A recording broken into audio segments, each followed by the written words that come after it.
احصوا هلال شعبان لرمضان আল্লাহর নবী বলেন তোমরা শাবান মাসকে বেশি বেশি করে গণনা করো يتحفظ من شعبان ما لا يتحفظ من غيره আল্লাহর নবী বলেছেন এই মাসটাকে এত বেশি হেফাজত করো এত বেশি করে হেফাজত করো আল্লাহর নবীজি এই মাসের এত বেশি করে গণনা করতেন প্রতিদিন সাহাবায়ে কেরামদেরকে বলতেন আজকে কয় তারিখ আজকে কয় তারিখ সব সাহাবায়ে কেরামরা বলতেন ইয়া রাসূলুল্লাহ ইয়া হাবিবাল্লাহ আজকে হলো 10 তারিখ পরের দিন 14 তারিখ শুক্রবার দিবাগত রাত হলো শবে বরাত কি বরাত আর যুবকদের জন্য হলো হ্যাপি ভ্যালেন্টাইন্স ডে কি ডে বলা হয় না সব যুবক আবার না যাদের মনে করেন বিয়ে শাদী হয়ে গেছে ওদের তো একটা পাই গেছে আর চিন্তা আছে যারা পায় নাই ওদের জন্য হ্যাপি ভ্যালেন্টাইন্স ডে আর আমাদের মুসলমানের জন্য ওই দিনটা জুমার দিন এবং রাতটা হলো শবে বরাতের রাত আলহামদুলিল্লাহ বলেন না এখন আমরা মুসলমান হিসেবে হ্যাপি ভ্যালেন্টাইন্স ডে পালন করব না শবে বরাত পালন করব সবাই নিয়ত করেন তো কি বরাত পালন করবেন নাকি বিশ্ব বেহায়া দিবস পালন করবেন না জুমার দিন এমনিতেই একটা ফজিলতের দিন আবার ওই রাতটা জুমার দিনের পরে সারা দিনগত অন্তরে যেই রাতটা পাচ্ছেন ওই রাতটাও অনেক দামি রাত এই যে মাস বর্তমানে চলতেছে এই মাসটার নাম কি আরবিতে বলেন তো এই কয়েকজন জানেন সবাই বলেন শাবান মাস এই গা ধোয়া সাবান না শাবান মাসটা অর্থ হলো বিস্তৃত হওয়া ছড়িয়ে পড়া চারিদিকে ছড়িয়ে পড়া কারণ হলো এই মাসে আল্লাহ তাআলা বান্দার উপরে তার রহমতকে প্রসারিত করে দেয় শাবান মাসে আল্লাহ রাব্বুল আলামিন মানুষের উপরে দয়া আর রহমত নাজিল করেন এইজন্য হযরত আনাস রাদিয়াল্লাহু তাআলা আনহু থেকে একটি হাদিস riwayat আসছে হযরত আনাস রাদিয়াল্লাহু তাআলা আনহু বলেন ইন্নামা সুমিয়া শাবান লিআন্নাহু ইয়ানশাইবু লিরমাদান ফীহি খায়রুন কাসীর হযরত আনাস বলেন এই শাবান মাসকে এই কারণে শাবান মাস নামকরণ করা হয়েছে কারণ হলো এই শাবান মাসে আল্লাহ তাআলা বান্দার উপরে রহমত নাজিল করেন এবং এই শাবান মাসে অগণিত কল্যাণ রমজান মাসের জন্য আল্লাহ দান করে দেন আর রমাদান মাসকে বলা হয় রমজান থেকে এসেছে রমজান বলা হয় পুড়ে দেওয়া জ্বালিয়ে দেওয়া আল্লাহ তাআলা রমজান মাসে বান্দার জীবনের সবগুলো গুনাহ জ্বালিয়ে পুড়িয়ে ভস্ম করে দেয় যার কারণে ওই মাসটার নাম হলো রমজান মাস আব্দুল কাদের জিলানী রাহমাতুল্লাহি আলাইহি তার কিতাবের ভিতরে এই শাবান মাসের একটা ব্যাখ্যা করেছেন উনি বলেন শাবান 5টা অক্ষরের সমন্বয়ে শিন আইন বা আলিফ নুন শিন আইন বা আলিফ নুন উনি প্রতিটা অক্ষরের ব্যাখ্যা করেছেন শিনটা হলো শারফুন মানে সম্মানিত এই মাসটা অনেক দামি সম্মানিত মাস আইনতে উলুমুন এই মাসটা একটা সমৃদ্ধির মাস বাতে বাররুন এই মাসটা হলো নেকি কামায়ের মাস আলিফতে উলফত উলফত মানে ভালোবাসা এই মাসে যারা আল্লাহর ইবাদত করবে আল্লাহ তাআলা তাদেরকে ভালোবাসবেন নুনতে নূরুন মানে আলো এক কথায় উনি বুঝাইতে চেয়েছেন যেই বান্দাগুলো এই শাবান মাসকে সম্মান করবে এই শাবান মাসকে নেকির দ্বারা সমৃদ্ধি করবে আল্লাহ তাআলা তাদের মর্যাদাকে বৃদ্ধি করে তাদেরকে আলোকিত করে দিবেন রাসূল করিম সাল্লাল্লাহু আলাইহি ওয়াসাল্লাম শাবান মাসে বেশি বেশি ইবাদত করতেন হাদিস শরীফের ভিতরে আসছে احصوا هلال شعبان لرمضان আল্লাহর নবী বলেন তোমরা শাবান মাসকে বেশি বেশি করে গণনা করো يتحفظ من شعبان ما لا يتحفظ من غيره আল্লাহর নবী বলেছেন এই মাসটাকে এত বেশি হেফাজত করো এত বেশি করে হেফাজত করো আল্লাহর নবীজি এই মাসের এত বেশি করে গণনা করতেন। প্রতিদিন সাহাবায়ে কেরামদেরকে বলতেন আজকে কয় তারিখ, আজকে কয় তারিখ। সব সাহাবায়ে কেরামরা বলতেন ইয়া রাসূলুল্লাহ, ইয়া হাবিবাল্লাহ, আজকে হলো 10 তারিখ। পরের দিন আবারও জিজ্ঞাসা করতেন আজকে কয় তারিখ, বলতেন আজকে 11 তারিখ। পরের দিন আবারও জিজ্ঞাসা করতেন আজকে কয় তারিখ, বলতেন 12 তারিখ। এভাবে প্রতিদিনের নবীজি হিসাব করতেন। সাহাবায়ে কেরামরা বলেন ইয়া রাসূলুল্লাহ, ইয়া হাবিবাল্লাহ, কেন আপনি বেশি এই মাসটাকে গণনা করেন? আল্লাহর নবীজি ডেকে ডেকে বলেন সাহাবীরা রে, এই মাসের পরে এমন একটা মাস আসতেছে, এই মাসের পরে এমন একটা মাস আসতেছে যেই মাসটা মুমিনের জীবনের সবগুলো গুনাহ খাতাগুলো মাফ করে দেবে। এই মাসের যে পরে যেই মাসটা আসতেছে ওই মাসটার নাম কি? সবাই বলেন। ওই মাসটার নাম হলো রমজান মাস। হযরত আয়েশা সিদ্দিকা রাদিয়াল্লাহু তাআলা আনহা বলেন আমার নবীজি এই মাসে এত বেশি ইবাদত করতেন, এত বেশি নামাজ পড়তেন, এত বেশি রোজা রাখতেন। আল্লাহর নবীজির কাছে আয়েশা সিদ্দিকা জিজ্ঞাসা করলেন ইয়া রাসূলুল্লাহ, ইয়া হাবিবাল্লাহ, আপনি এই মাসে কেন এত বেশি রোজা রাখেন? আল্লাহর নবী বলে আয়েশা রে, কেন এই মাসে রোজাটা বেশি রাখে জানোনি?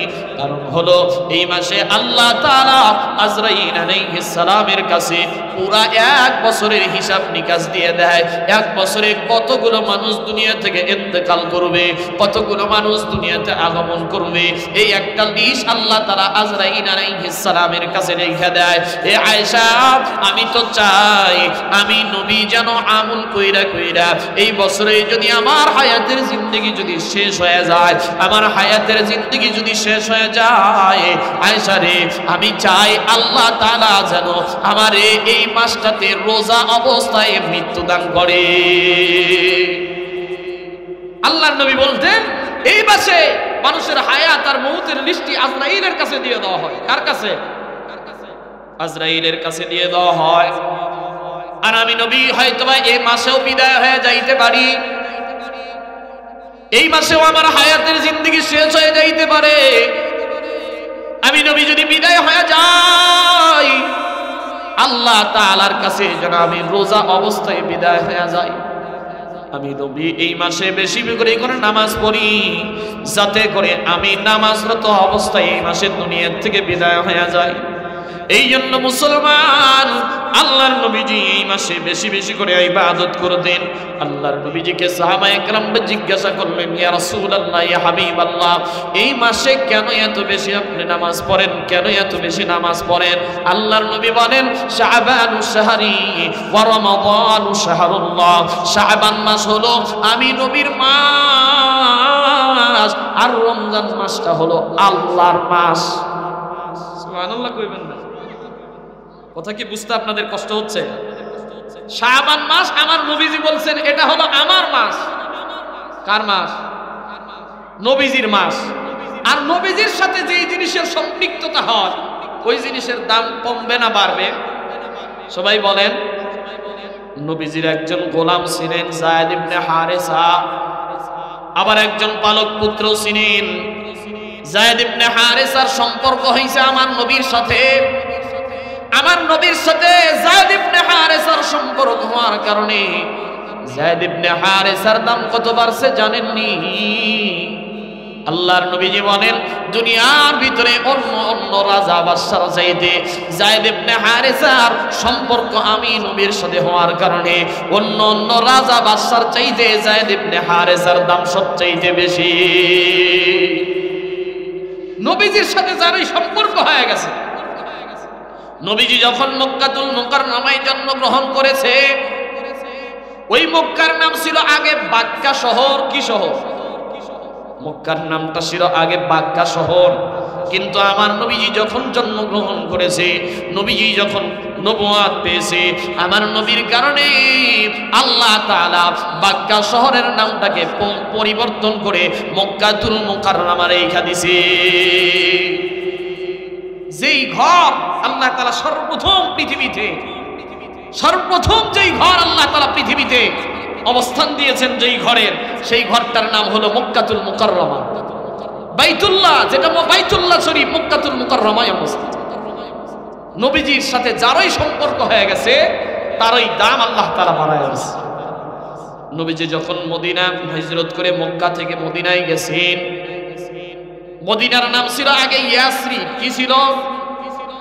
মদিনার নাম ছিল আগে ইয়াসরিব, যেই মদিনার কোনো দাম ছিল না।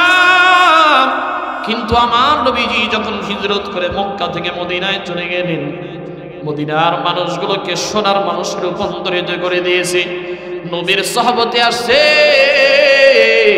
নবীর সহবতে আসার কারণে ওই আইয়ামে জাইয়াতের মানুষগুলোকে আল্লাহ তাআলা স্বর্ণের মানুষে রূপান্তরিত করে দিয়েছে।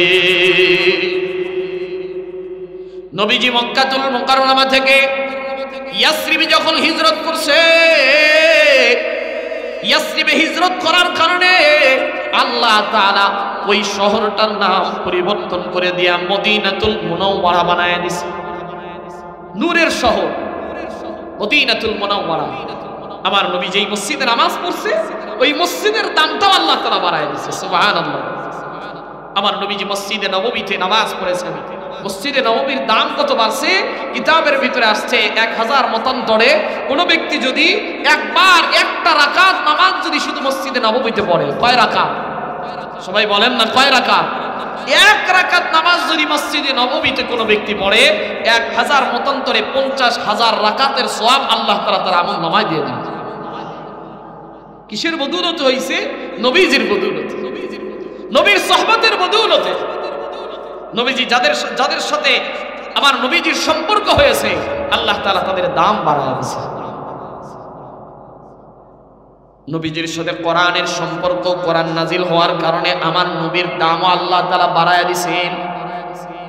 এই কোরআনের সাথে যারই সম্পর্ক হয়েছে, কোরআনের সাথে যেই ব্যক্তিটার সম্পর্ক, কোরআন আমার নবীর উপরে নাজিল হয়েছে, আমার নবীর মর্যাদা পৃথিবীতে যত নবী রাসূল এসেছে সবগুলো নবী রাসূলের চাইতে আল্লাহ তাআলা আমার নবীকে শ্রেষ্ঠত্বের মর্যাদা দান করেছে।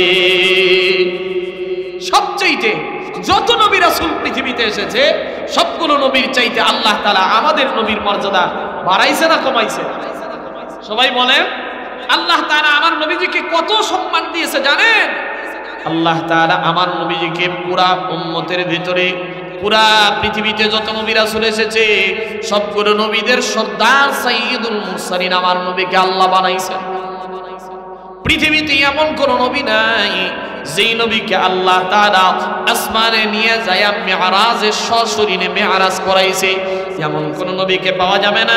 কিন্তু আল্লাহ তাআলা আমার নবীকে এমন একজন পয়গম্বর, যেই নবীকে আমার আল্লাহ তাআলা দুনিয়া থেকে প্রথম আসমান, দ্বিতীয় আসমান, তৃতীয় আসমান, চতুর্থ আসমান, পঞ্চম আসমান ভেদ করে, ষষ্ঠ আসমান পাড়ি দিয়ে সপ্তম আসমান ভেদ করে আমার নবীকে আল্লাহ রাব্বুল আলামিন আরশে আজিমে নিয়ে গিয়া আল্লাহ তাআলা আমার নবীর সাথে দিদার নসিব করিয়েছে।